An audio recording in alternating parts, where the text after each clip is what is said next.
The Obligatory PSU Podcast is brought to you by Gold Hen Bloody Mary Mix. Sweet, with a little bit of heat.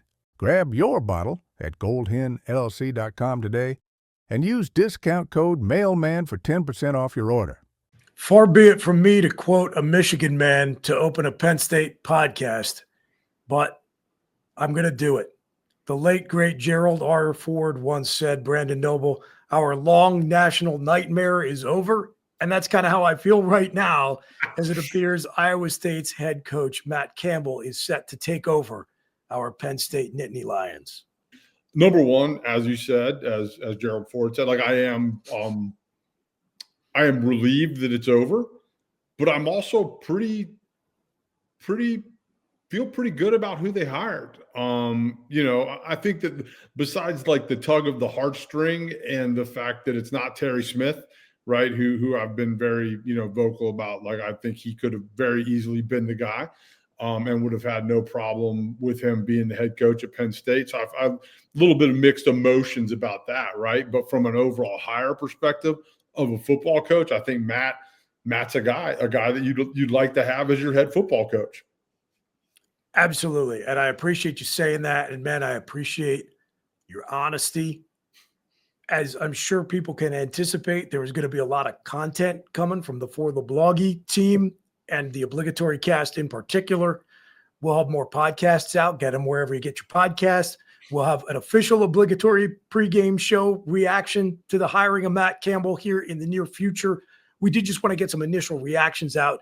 And as you said, Brandon, it has been messy, and it got even messier till we got to the finish line on this thing. That's going to be a different topic for a different day. I think we want to focus mainly on Matt Campbell and the football side of things here in the initial reaction video we're putting together at this moment. And from a football perspective, it maybe was a more circuitous route to get to this hire than we would have liked, or it maybe needed to be. But at the end of the day, I feel like Pat Kraft landed a good football guy. He did. No, he definitely did. And again, without kind of, like you said, digging into the details, right, of what the last, 54 days have been like, or whatever that number was. Stay tuned. We're going to get there. Exactly.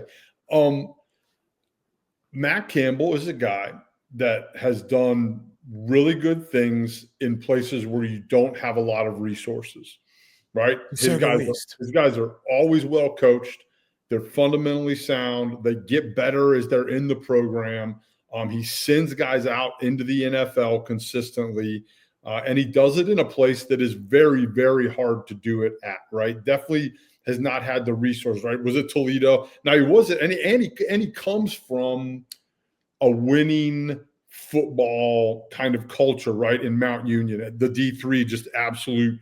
You talk about a Death Star, right? That's Mount Union. Kevin loved to use that word, that description of Ohio State, and Mount Union is that and was that for a very long time. And so he played football there, came out of it, right, coached there, and then went to Toledo, then Iowa State. And the thing about Matt, to me, that's like interesting is he is every year, I mean, for the last probably 5, 6, maybe more years, almost the first name that comes up or in that top 3 or 4 of every single coaching search that starts, right? And not for the mid majors, right? But I'm talking about for that next step up. And so and I think he's a guy that has been very happy where he is, and which I respect and I really like. In Ames, right? That's where Ames, Iowa, right? Yes, and sir. So I think that that's the kind of guy that, he didn't just jump ship when the next best thing came. He probably been offered more money at some point in time than he was making, at Iowa State to leave. But he stayed out of it, right? He stayed there. He's enjoyed being there. He's built a program, a name, a reputation, a foundation for who he is there. And we were able to get him. So it was a very kind of roundabout and frustrating way to do it. But he was also a guy that if you go all the way back to the very beginning of this, his name was on that initial list. So I don't know why we had to do the whole song and dance, but we did. And now we're here. So cool. I'm with it. And let's talk about what you just mentioned and how long it took to bring Matt Campbell in, because I think both can be taken as positives for Penn State football fans. The first of which is that he's fielded many, many offers to move on from Iowa State, not just from the college ranks, but the pros as well. In fact, he did interview for the Chicago Bears job last year, but he's also turned down opportunities to interview. So I look at that and I say, this is a guy who does seem to be able to be comfortable being where his feet are. So this is not somebody who has taken the Penn State job so he can take the job at USC or Texas in 2 or 3 years. That's a good sign. Also, I think one of the reasons maybe why it took so long to get this done is that reportedly the guy does not field offers from other schools or talk to, different opportunities while his team is still playing. And after some of the recent experience we have had, Brandon, wouldn't that be nice to not be in early October and worrying about Florida State and USC and Florida? Yeah, 100%. For sure. You talk about his career at Mount Union. First of all, we should let everyone know he began his college playing career at Pitt. Yes. We won't hold that against him because he left at the earliest opportunity. And hilariously, I read that the reason why he accepted the offer from Pitt was he was just sick of the recruiting process and wanted it to be over. So I can respect that. And I could also respect that he looked at Division I football and said, yeah, it's not for me as a player. And instead opted to go to Division III Mount Union to play for a legend, Larry Karras, 11-time national champion. And for the Eagles fans out there, roommates with current Super Bowl champion Philadelphia Eagles coach Nick Sirianni. So he plays and coaches in a championship caliber program, goes to the Toledo football program in the MAC, near and dear to my heart for reasons that are hilarious, coaches for Penn State favorite Tim Beckman when he's the head coach at Illinois and then or at Toledo, and succeeds Beckman when Beckman leaves to go to Illinois, and we know how that ended, Penn State fans. Exactly. But, as you said, consistently done more with less at Iowa State. Now, Noble, you're a defensive guy, and he was an offensive coach, but has, at Iowa State, kind of had one of the more innovative defensive schemes in the country, one that has inspired our own defensive coordinator, Jim Knowles, and we'll see what happens there. But talk a little bit about that 3-3-5 front that he runs at Iowa State. It's interesting.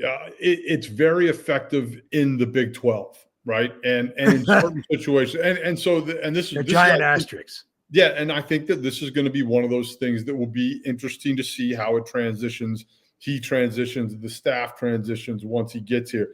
I don't know that it holds up per se every down in the Big Ten, and even in football, kind of where the big boys play. Not that Big 12 football isn't big boy football. They're just not. It's a little wild and crazy, right? And so really, what you're doing though is you got 3 D linemen, right? You got 3 linebackers and 5 DBs, and you're playing with an extra safety, really, instead of the D lineman or the linebacker, right? So as his ISU defensive coordinator, John Heacock, has been with him since he got to Ames, and it's Heacock who's basically credited with innovating, right, that defensive scheme that puts another safety on the field. Yeah, and it is interesting. I'll tell you what, it's intriguing as a defensive coach and coordinator. Like, I've messed around with it. It definitely does some very, very nice things for you. It creates some problems for offenses in kind of who's coming from where and what kind of pressures you're getting and what kind of coverages you're going to see, because you can do a lot of different things with those guys. There's layers to the defense. The thing that you have to be very good at is fitting the run.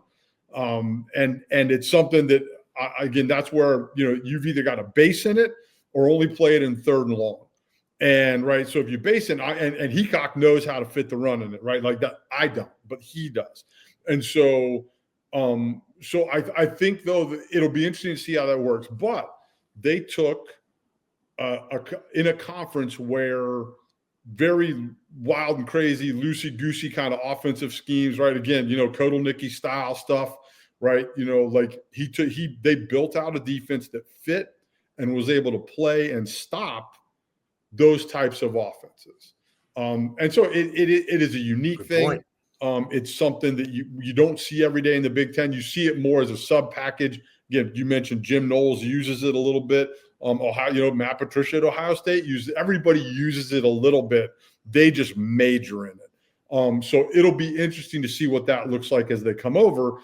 But and again, they would have to prove, and they don't have to prove anything to me, but they would have to show me that it works in the Big Ten day in and day out. I don't. Well, number one, don't sell yourself short. They do need to prove it to you. No, but at the end of the day, it's fun. It's fun. It's a lot of fun to watch. There's no doubt about it. So as we look at the impending roster situation, there is going to be a need for Matt Campbell when his 5 days kick in before all the players can hit the transfer portal, and he's trying to re-recruit this roster.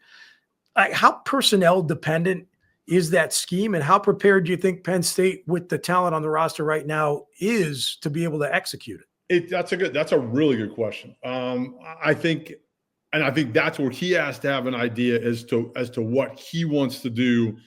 And so I'm going to take this question and go a little bit of a different direction with it. Sure. I think this guy's a football coach, and a good football coach is going to be flexible in what he does, depending on the talent that he has.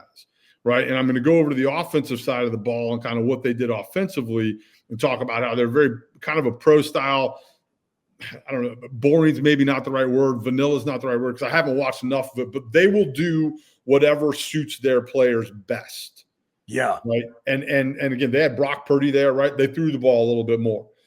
They had David Montgomery there, the running back, right? They ran the ball a little bit more. So to me, he would probably look at his roster and go, look, Penn State, again, we've been known for having a lot of really good D linemen and a lot of really good DBs lately, right? Kind of built around that 4-2-5 model. That can mold into a 3-3-5. It can, right? You can, especially if some of those kind of long, rangy defensive ends have the ability to kind of stand up and move around behind the line of scrimmage, right? Or you can take that 3-3-5 idea and kind of mold it and shape it into a 4-2-5 as you rebuild your roster over the next couple of years and then figure out what you are.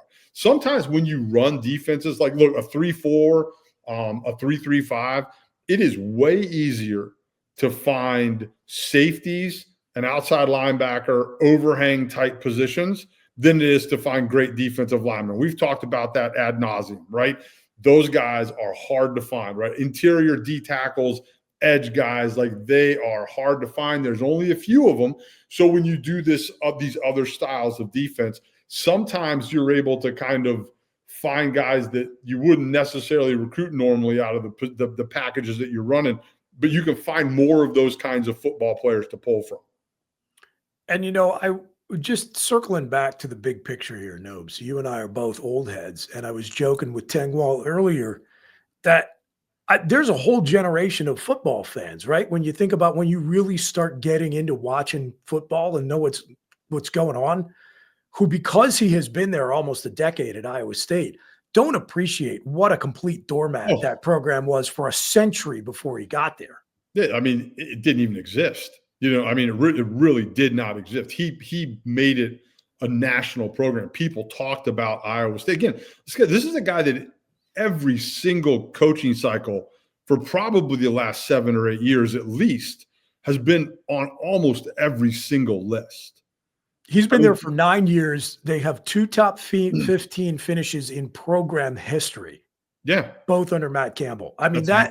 To give our fellow, Generation Xers and the boomer crowd out there a comparison, it does kind of remind me of what happened to Northwestern's program post Gary Barnett. Not, by the way, not to bring up a sore subject with you guys, but whatever, you got your last laugh on Steve Schnurr. Absolutely. 3 times. Hopefully he turns out better than Gary Barnett. But the point is, it's just somebody who showed up at a complete nothing program.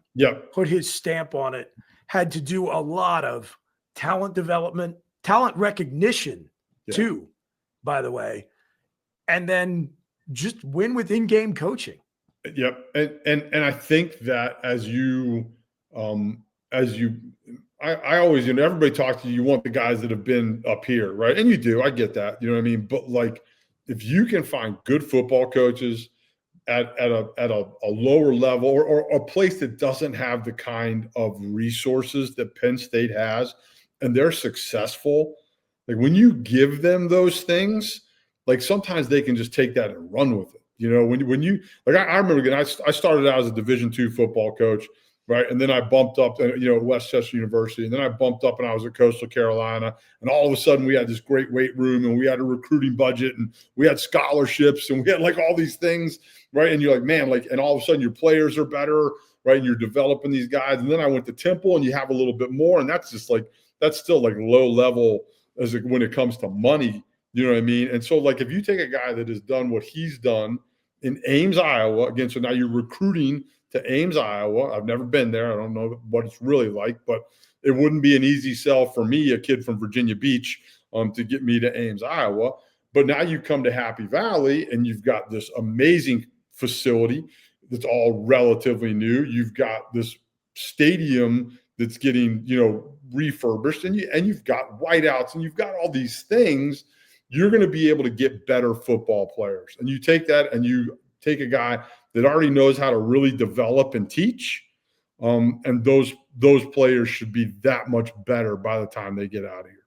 And here's the reality. We've had some fun over the years on Obligatory, and not without good reason, with the obsession some folks have with facility upgrades and the belief that your quality of facilities and the dollars invested into your program create this one-to-one proportional relationship to winning, which is not necessarily the case, but it's not entirely incorrect either. And to the current administration's credit, whatever else you want to say, and also, by the way, to the last guy and his time here, Matt Campbell is inheriting a Penn State that is better prepared to win in modern college football than we were 5 years ago and certainly 10 years ago. So, yeah, we're handing him the keys to the Maserati here. Now, there's going to be plenty of time for us and everyone else on this beat to pontificate and anticipate about what you may see in the Matt Campbell tenure here at Penn State. That's in the future. We just wanted to get something together here quickly, strike while the iron is hot. So, Noble, I am going to take this in an entirely different direction. All the other topics we could discuss, we will save those for future obligatory PSU pregame shows and podcasts. I'm going to wrap this up by asking you this. Former Penn State letterman, all-conference defensive lineman, captain, bowl game MVP. You are as Penn State as it gets. Matt Campbell became infamous during his tenure for rolling out all kinds of all-black uniforms, even though black is not part of the Iowa State color palette. Number one, do you think under Matt Campbell, head coach of the Nittany Lions, we will get a pink and black uniform? And if we do, are you thumbs up or thumbs down on the prospect? Go. I think that Matt Campbell would 100% be on board with it. And to be completely honest with you, I think if there was one uniform that we were going to do that was different, that would be one that I could get behind. I am as OG and as curmudgeonly as you can get. But my answers are yes and yes. Yeah. Pink and black, let's just do it. Let's do it. All right, Matt Campbell, the era begins. We cannot wait to get started. Noble, I will ask you one other question. Let's anticipate. I am going to invite him to come be our guest on Obligatory, and I'm going to try my best. I'm going to be my most charming, invoke all the goodwill and political capital accrued by Mike the Mailman. You think we're going to get him? Yes or no? No. Correct. I agree. But I'm going to try my damnedest, and I hope, as we so frequently are, Noble, that we're both wrong. Yes. Stay tuned to find out. And until then, take care of yourselves and each other. We are.